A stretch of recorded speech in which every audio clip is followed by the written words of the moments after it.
Hi, I'm Gareth Green, and in this video we're going to be having a little think about borrowed chords.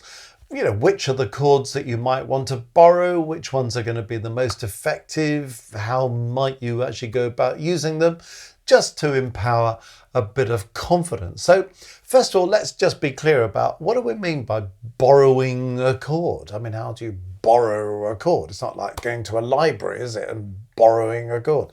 But what we're talking about here is when we are in a key and we want to borrow a chord from the parallel key. Okay, so I'm in C major and I suddenly think, wouldn't it be nice just to borrow a chord from C minor? So this is not the relative minor, but the parallel minor. So C major, C minor, F major, F minor.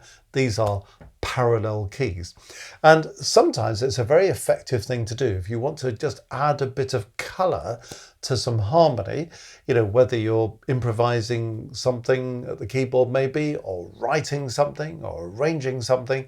Just the odd borrowed chord here and there can add a little bit of colour. But you have to be a little bit careful because you can't just borrow any old chord, because some chords you might borrow won't actually fit very well, won't progress very well, are just going to sound like a mistake. Other chords actually work very nicely. So I'm going to talk about some of the most commonly used borrowed chords, so you can just be a little bit clear in your mind about what we're talking about, which are the chords you might want to borrow. So first of all, I'm going to talk about what's probably the most famous borrowed chord, and it's something called the Tierce de picardie.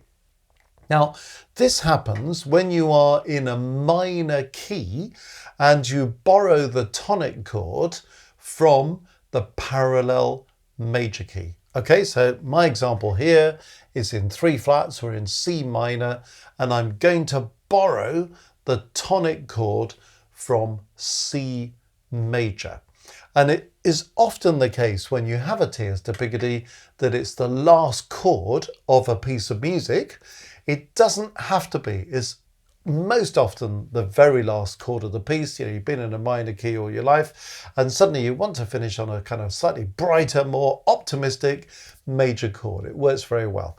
You can use it in other places. Sometimes they get used at the end of a phrase before we go on somewhere else, but they're usually kind of ending chords. That's usually the best place to use them. So here's an example that I've just penned in the key of C minor, when you would normally expect the last chord to be chord 1, the tonic chord in C minor, but I'm using C major. So this is how this first example sounds.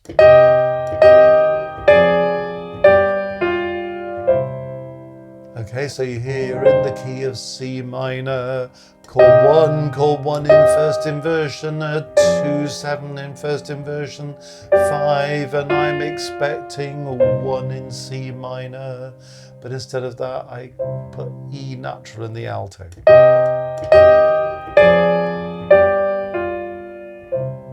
And you see how it just gives you that sort of uplift on the last chord, doesn't it? So the Tierce de picardie, probably the most famous of the borrowed chords, so much so that it even has its own name.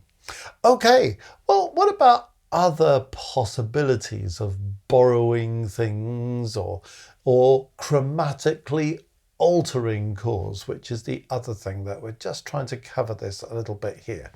Okay, now have a look at this example. This is a slightly different kind of touch because you might think, well, that's not borrowed from C minor. No, this is a chromatically altered chord. So it's another way of achieving the same impact. So what am I doing here? Okay, I'm in C major and I've got a 5/1 cadence in C major. And really this first chord should be a chord 2. Okay, well, that's a D minor chord in the key of C major, isn't it? Okay, but instead of using a D minor chord, I've decided to use a D major chord. Okay, so this isn't quite the same as the parallel key thing, which is a point I'm trying to make here. Often you can borrow chords from the parallel key, but there are other things you can do as well. Now, there are different ways of looking at this, because what's happening here, by using this D major chord, it's really chord 5 of this chord 1. Well, this is only chord 1 if it's in G major. So in other words, if I look at this corner, I'm going 5 to 1 in G major. But this 1 in G major is also called 5 in C major. So I'm able to go 5-1 in C major. So this is functioning as a secondary dominant. When I go 5-1 in a different key, but the 1 in this other key is a chord in my prevailing key. So this is another way of doing this little trick. Okay, so instead of a D minor chord, I'm now saying, let's use a D major chord. Now, if this were an F natural, that would be a more standard approach, just to go 2-5-1. But how about this? If I turn that F into an F sharp, so I'm sort of borrowing, but I'm borrowing in relation to the key that owns this chord. If I'm saying, well, that's kind of like, oh, there's a G major chord, so I'll use its dominant. That's the secondary dominant thing. But I'm just sort of borrowing that touch of G major by using the secondary dominant. 5-1 in G major, but then 5-1 in C major. So what we're really doing is this use of chord sharp 2, where we take chord 2, so in a major key this is, chord 2 is a minor chord. If you turn it into a major chord, then it gives you this kind of sharp chord 2. Okay, so you see how that actually works well. Okay, so that's what's happening there. Okay, let's have a look at a different example. And I'm going back to the parallel minor this time. Here is a cadence that we so often hear and see. First of all, I'm going to do it without this A flat. So it's doing this. Okay, what's this cadence? It's a 2-7 in first inversion, a 5 with a passing note that turns it into a 5-7 onto chord 1. So that's something, a progression that we hear many times. Now, what happens if I borrow the chord 2 from the parallel minor? So in other words, I use an A flat in that chord. Okay, I get this. It's kind of nice colour, isn't it? If I approach and then go, you can hear that A flat is quite kind of telling, isn't it? Now notice, I've just put a little note here that I'm using this in first inversion, and I'm using it with a 7th as well. And it just gives us a better position of the thing. If you're going to borrow 2 from a minor key, then be careful. Chord 2 in a major key is a minor chord, no problem at all. If I borrow 2 from the parallel minor, well, 2 in a minor key is a diminished chord. So it can sound a bit kind of in root position, a little bit ugly. Better to use it in first inversion because it kind of displaces the tritone in the chord.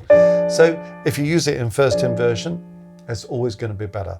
If you add a 7th, you enrich the chord yet further. You don't have to, but you can. And that's what I've done here. So I've added a 7th, I've borrowed the chord 2 from the parallel minor, I've put it in first inversion. Gives you nice voice leading as well, which is something I'm pointing out here. You know, hear the alto just kind of flows nicely. The tenor goes on fairly smoothly, and of course the bass going up and then diving to the tonic all works quite nicely, doesn't it? So that's a nice little borrowed chord to go for. Okay, now have a look at this one. This is also quite sentimental sometimes, but a nice use of borrowed 4 from the parallel minor. Now, say you've just, coming up to a plagal cadence and you're going 4-1. Doesn't have to be in a cadential context, but often it is. And you're going 4-1. And you just sort of think, well, what would happen if I borrowed 4 from the parallel minor? So I've got 4 in C major. Now I go 4 in C minor. And then 1. Rather nice, isn't it? And you get that rather lovely chromatic part.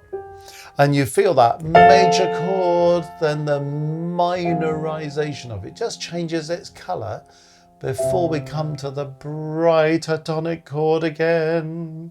So it's a funny thing, this. When you've got something like the Tierce to picardie, if you're in a minor key and you finish on a tonic major chord, that works really well. But if you're in a major key and you finish on the tonic minor, that usually works less effectively. I know some people like to do it, and that's fine, do it if you can make it work. But it's usually less effective. Nevertheless, here we've got a major chord, chord 4 in C major, and then we're immediately borrowing 4 from C minor, and it works so much better in this context. So it's interesting, you can kind of do it there. So there's another possibility. Now, here's another possibility that's sort of slightly outside the box of borrowing, but it's nevertheless kind of taking a chord and doing something with it. And what I'm doing here is suggesting the use of augmenting chord 5. So here's what could be a perfect cadence. Again, it doesn't have to be cadential, where I go 5-1. But if I want to sort of make that a bit more colourful, I go chord 5. I take the D and I augment the chord by making it D sharp, and then that D sharp is really pulling me on to E, and I get from chord 5 to chord 1, but with that bit of colour in between. So you see what we're doing here, it's kind of borrowed chords, chromatically altered chords, ways in which we can colour things. And all I'm trying to give you in this video is kind of common uses, so that you're kind of really happy about, well, if I do these things, I know they're going to work. Not meant to be exhaustive. You may well have other borrowings that you know and love, and if you do, put them in the chat below and let's hear about how you've managed to use other things successfully, because that's good to share. But it's just a means of adding some colour to your harmony. Or if you're analysing a piece of music that perhaps you're playing or arranging or something, just thinking, well, why is there a chord of F minor in the middle of this piece of music in C major? Ah, it's a borrowed 4. So useful all round, I think. Well, if you've enjoyed this video, let me invite you to go and have a little tour of the Music Matters website, www.mmcourses.co.uk. When you're on the homepage, lots of stuff there, courses and I don't know what else. But have a look at Maestros. Maestros is our international community of musicians, and it is incredibly popular with the people who join it. There are 3 levels, and these are levels of engagement, nothing to do with ability. So anybody of any ability can plug in at any of those 3 levels. Level 1 is basically support level, if you like, and there are various perks that come with it. Early access to these videos, for example, kind of lots of people want to take advantage of that. Emojis and other fun things as well. If you want to go up to level 2, you have all the benefits of level 1 plus the extra benefits of level 2. That includes access to a monthly live stream. Every month I do an hour of input, solid teaching. There's a live chat running. You can ask questions, make comments. We try to cover a lot of ground. We do topics like we've done in this video, but we do them in much greater depth. We can explore things because we've got the time to do that. And usually the topics that we cover have been requested by members of the group. So if there's something you're absolutely burning to know something about, you can put it in there and I'll come back to you and deliver a session on that topic when we can fit that into the schedule. So one of the many benefits of being a level 2 member.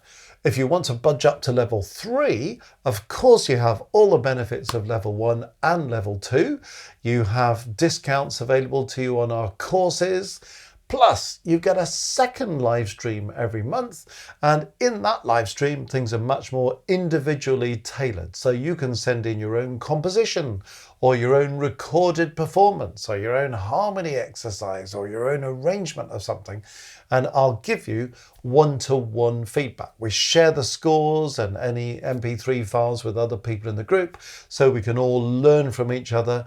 People are deeply respectful of everybody else's work and we try to encourage each other. We try to learn from each other. And it's a group that is the source of great inspiration and lots of lovely friendships being formed around the world. Helps you to think as well, there are other people on the same kind of journey that I'm on. And that is deeply encouraging. So if you want to be part of our Maestros group, you would be extremely welcome. If you click on Maestros on the homepage, you can find out all about it. www.mmcourses.co.uk